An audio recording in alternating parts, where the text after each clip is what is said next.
So what's good, TMG fam? It's your boy L, and I'm back with another reaction. How y'all feel? Welcome back to the channel. Salute. So, why not? Why not just keep going? Along the lines of what we've been watching the whole night. Why not just keep going? So that's what we're gonna do, man. Keep it going. 5 scary true crime stories that sound fake, but are real. Fake, but real. So it gotta be something crazy in order for you to make you think it's gotta be fake, but it actually is real. Those type of things make me nervous because it's like, yo, these people really exist. But I ain't gonna hold you. We're gonna get right to it. So if you're new to the channel, hit the subscribe button. Join the fam. Once you join the fam, just join us, man. Moment of silence for the haters. That's enough. Now run the lights up. Let's get to it.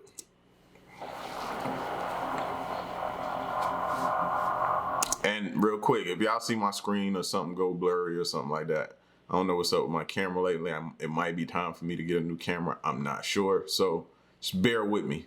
If not, just don't even worry about what I just said. True crime has become incredibly popular over the last couple of years. Apps like TikTok have propelled true crime cases to the forefront of conversations and brought awareness to cold cases that are desperate for answers.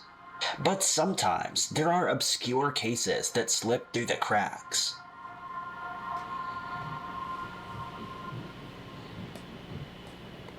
Number 5.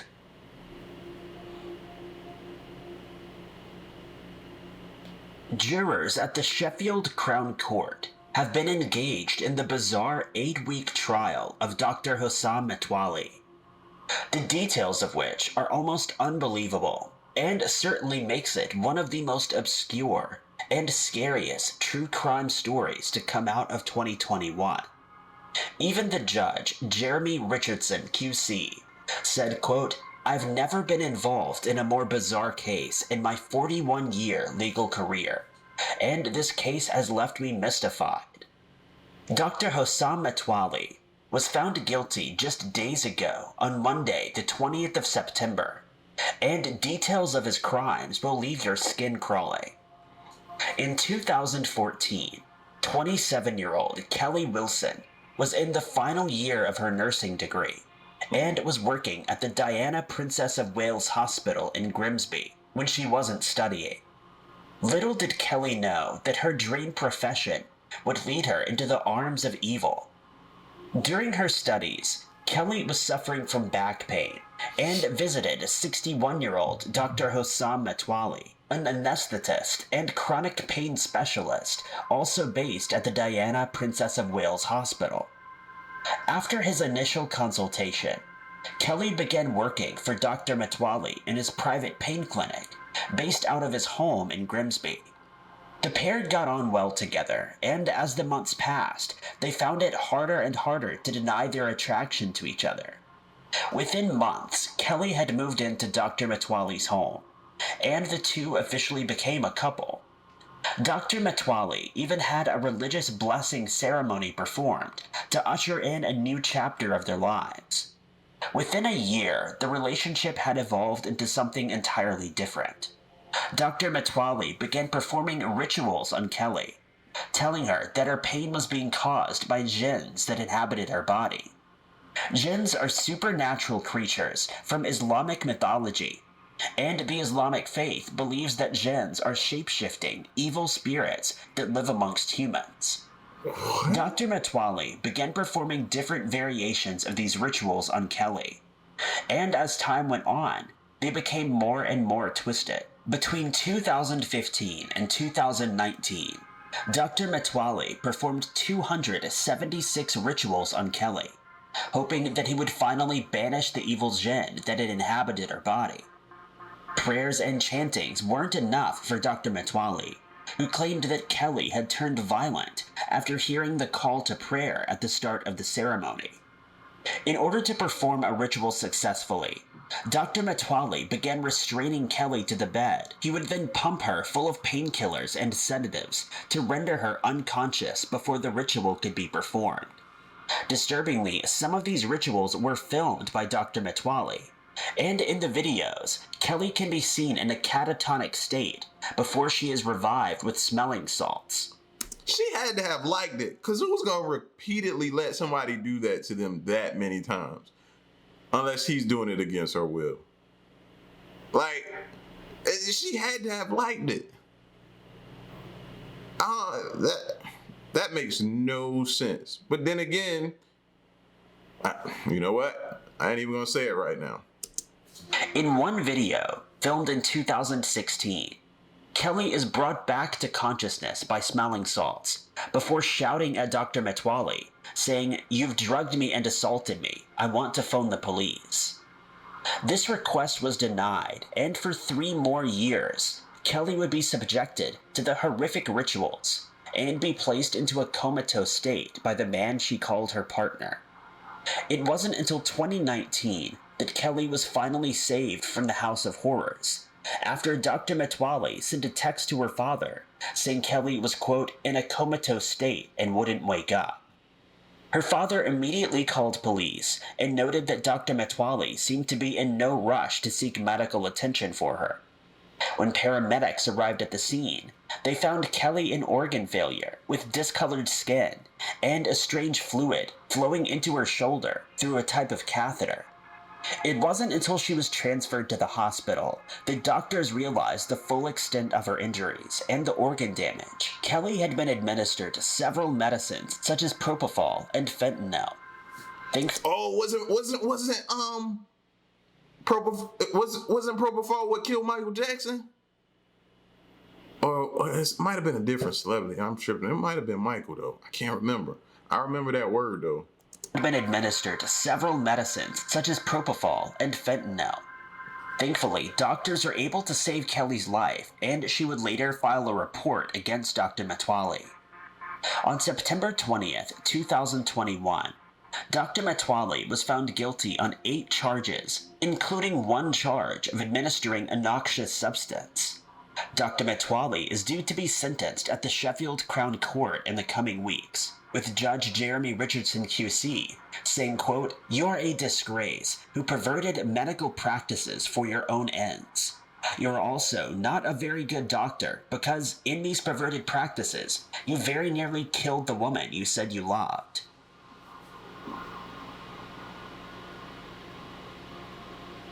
Number 4.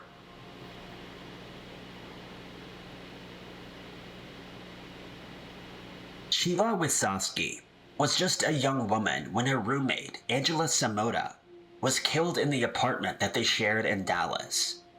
26 years later, her tenacity and hard work led to the capture and sentencing of the man responsible. This is definitely one of the craziest true crime stories you've never heard of.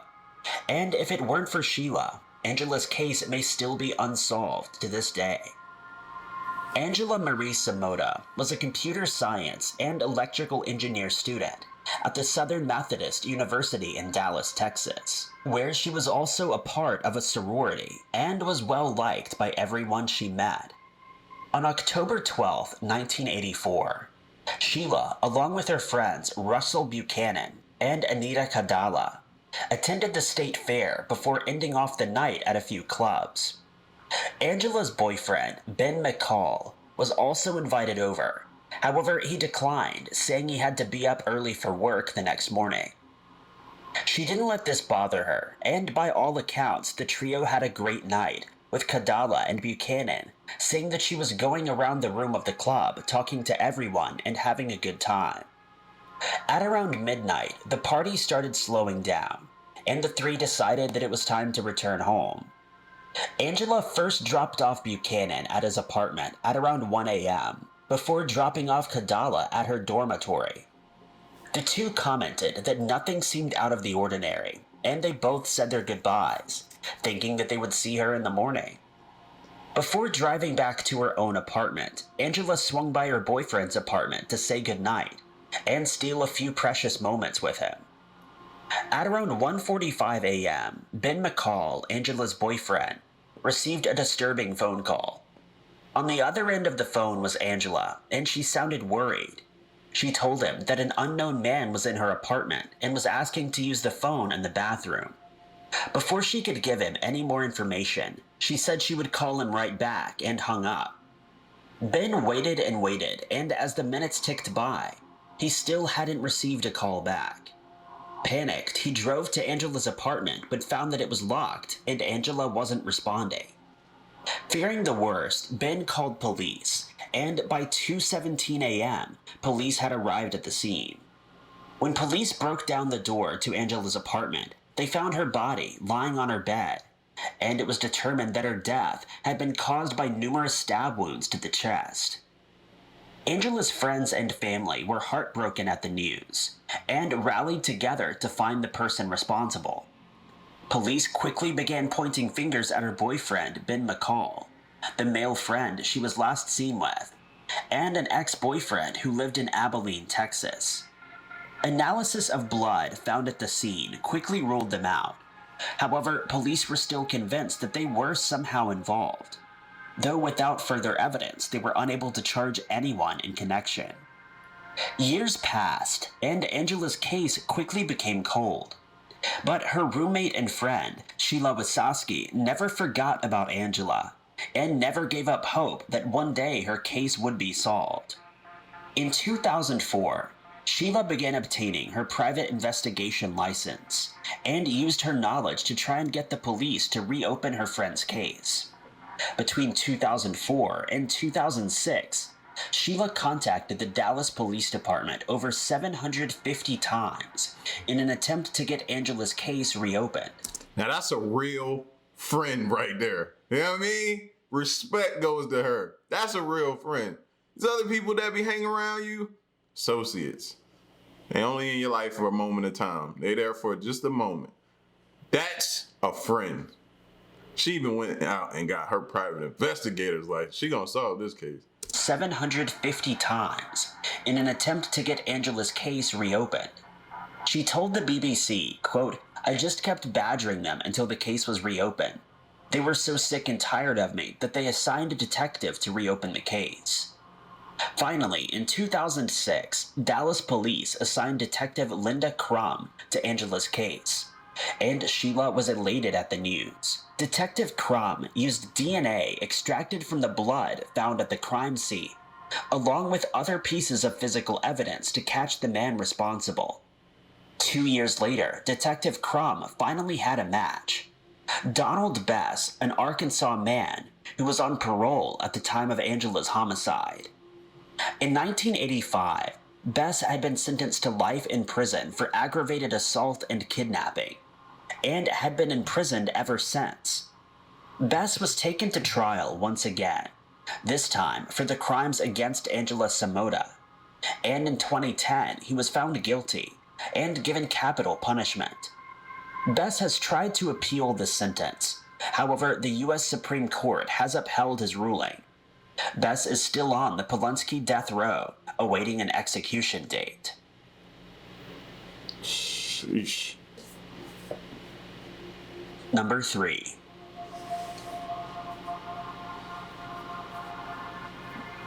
"24-year-old Daniel Robinson was last seen leaving his job site where he worked as a geologist on the Sun Valley Parkway and Cactus Road area of Buckeye, Arizona, at around 9:15 a.m. on June 23, 2021. According to the website pleasehelpfinddaniel.com, which has been created by his family, quote, "Daniel has an innate passion for adventure and is known to travel on opportune moments. However, he always communicates with friends and family on his travels." Daniel was reported missing on June 23, 2021, when friends and family were unable to contact him. In response, the Buckeye Police Department immediately launched an investigation and used helicopters, UTVs, cadaver dogs, and drones in an attempt to locate Daniel. Little progress in Daniel's case was made until July 19th, when a rancher found his 2017 blue-gray Jeep Renegade abandoned in a remote area of the Arizona desert. According to investigators, Daniel's car was on its side at the bottom of a ravine, and disturbingly, His clothes were found near the car. Investigators say that there was no blood or other physical evidence at the scene. However, the black box installed in the car tells a very different story. The Independent UK reported that Daniel's car had been involved in several accidents after his disappearance, with his father saying, quote, "My son's first initial crash is 4 hours after he went missing. Something happened. Also, there's some paint transfer on the vehicle. I feel like something happened there that we just don't know yet." His father also claimed that the area where Daniel's car was discovered had been thoroughly searched before July 19, and that he believes someone placed his car there after the searches had been conducted in order to throw off the investigation. The search for Daniel Richardson is currently ongoing, and his family has set up a GoFundMe to help with costs of hiring a private investigator, as well as to help them stay in hotels in Arizona. Daniel Richardson is described as a black male, 5'8", 150 pounds with black hair and dark brown eyes. Daniel was also born without a right hand. His family are appealing to anyone with information to please come forward and contact the Buckeye Police Department at 623-349-6400.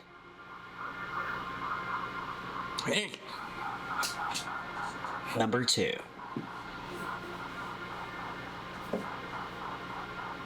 In 2000, Gary Allen stood before a jury accused of the murder of Samantha Class in 1997.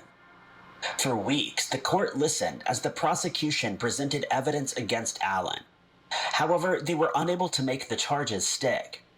Due to a lack of evidence, Allen was acquitted and released from police custody and became a free man. Little did the public know that Allen wasn't the quiet and innocent man he portrayed himself as in the courtroom.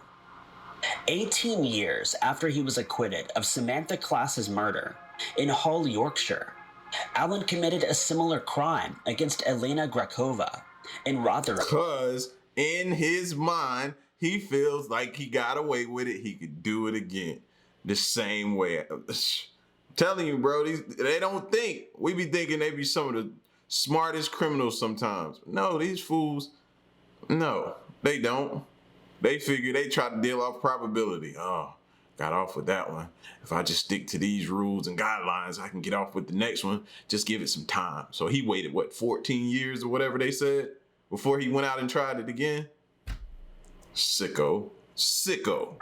Allen committed a similar crime against Elena Grakova in Rotherham in 2018. Thanks to DNA evidence, Allen was quickly apprehended for the crime against Grakova, and it was found that Allen's DNA matched DNA found on Samantha's body in 1998. As the DNA evidence had not been presented in the previous trial, Hull police were able to charge Allen again in Hull's first double jeopardy case. The UK Court of Appeals looked over the new evidence in 2019 and overturned the 2000 acquittal, meaning that Allen would now be charged in the case of Samantha Class and Elena Grakova. This was a groundbreaking story in the UK, as the double jeopardy laws had recently been changed, which led to a conviction in the infamous Babes in the Woods case. Due to the current global situation, the court proceedings were hindered. However, in June of 2021, Gary Allen finally appeared at the Sheffield Crown Court, accused of the murder of Samantha Class and Elena Grakova. During the new trial, the prosecution played a chilling recording of Allen confessing to an undercover officer back in 2012. In the recording, Allen can be heard nonchalantly discussing how he paid for Samantha's services before assaulting her and disposing of her body in the Humber River. On June 23, 2021, Gary Allen was sentenced to serve at least 37 years in prison before he can be considered for parole. Samantha and Elena's families are overjoyed that justice has been served. Sicko. Number 1.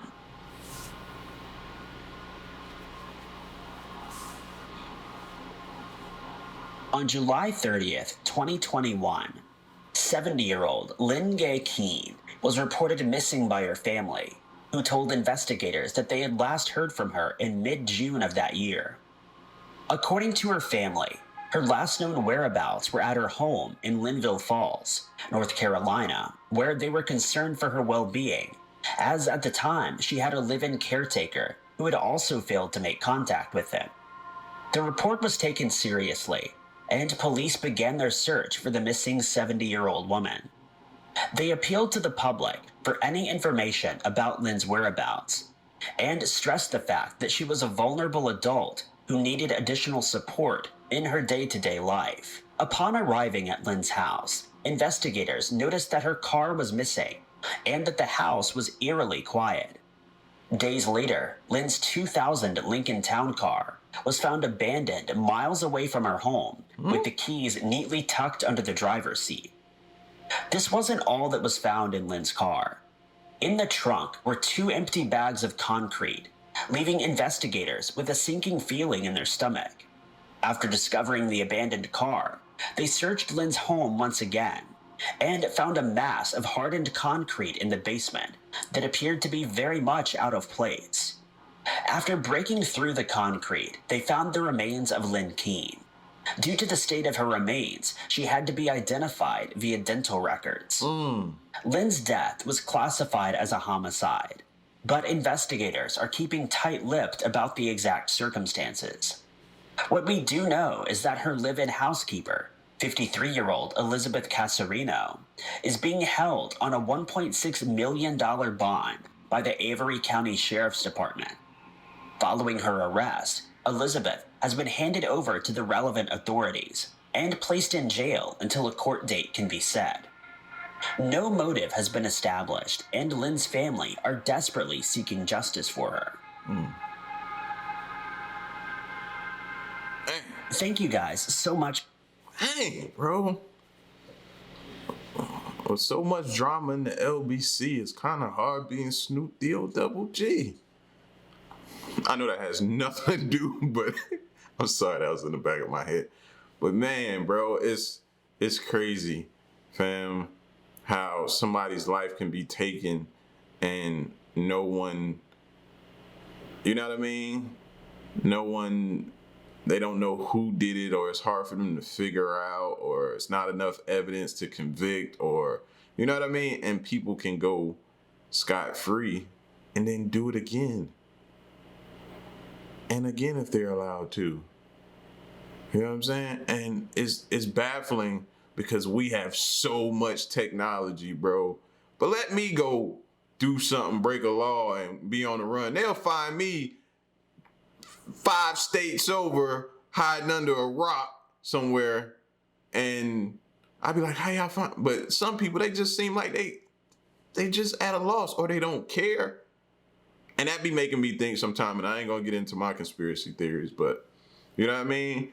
It all comes down to how important you are as to how much or how long they pursue your case. You know, that's like that lady who hounded them, 700 times she had called them before they reopened the case. And voila, look what happened. New discoveries. So it leads me to believe, bro, it's just like the same thing with a lawyer. You pay money or you know somebody and you get that good lawyer, you got a better chance of getting, making it out on the other side of this. Without that, you messed up. So it just goes to show y'all, man. But I ain't gonna get on no rant because I can. And I will, but I ain't gonna do it now. So y'all just get at me in the comment section. Let me know what y'all think. And stick around and stay tuned, man. Leave a like, share the video, subscribe. And stick around. Till the next reaction, I'm out. Peace. Y'all stay silent. Hey.